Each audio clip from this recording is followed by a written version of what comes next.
Knows nothing. This video is going to be specifically directed for the group of people that have been labeled or have come across a description of a mental suffering, and they call it depersonalization. They call it derealization.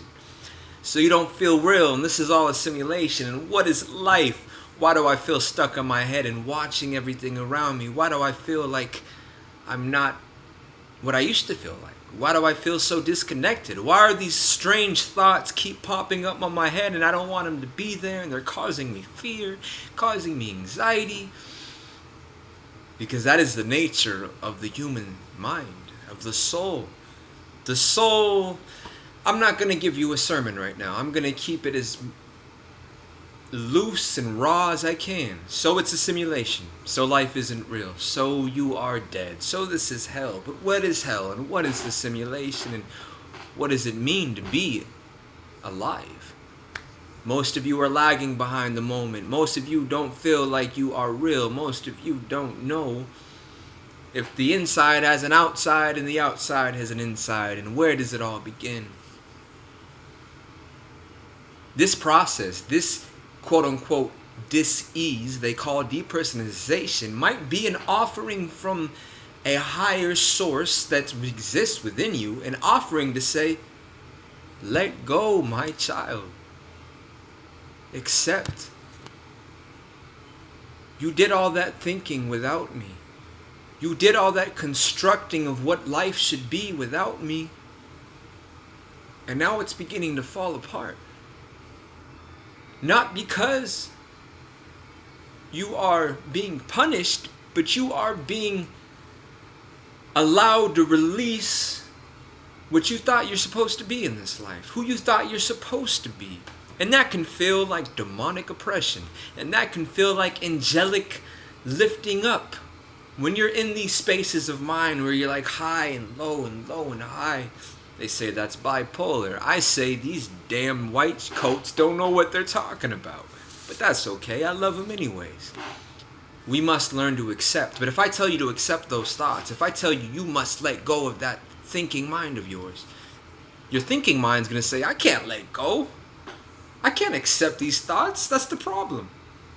But I bet in that moment over there, there's something that already is at peace. It's already accepted before the mind, before the human mind tries to say, I'm not real, this is a simulation, I can't deal with this, I want to go back to old me. But there was never an old you. That's the problem. We create images of reality and call it us. That's me. Who's you? Your identity, your creed, your culture, your family's tradition, the things you told yourself to be, the plaques you put on the wall, the award that your mom gave you because you did good in the school.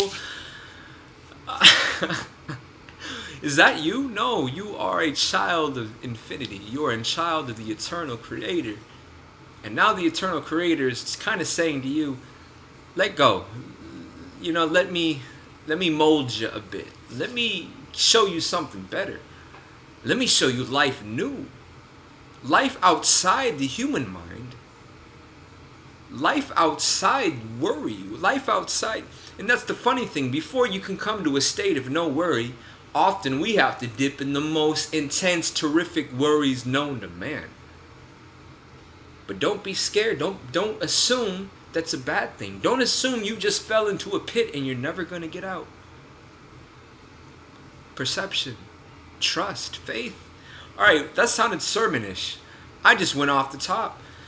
I love you guys. Anyone dealing with depersonalization or derealization and you're in the thick of it, I just want to give you the biggest hug. I want to hug you and say you're going to be okay.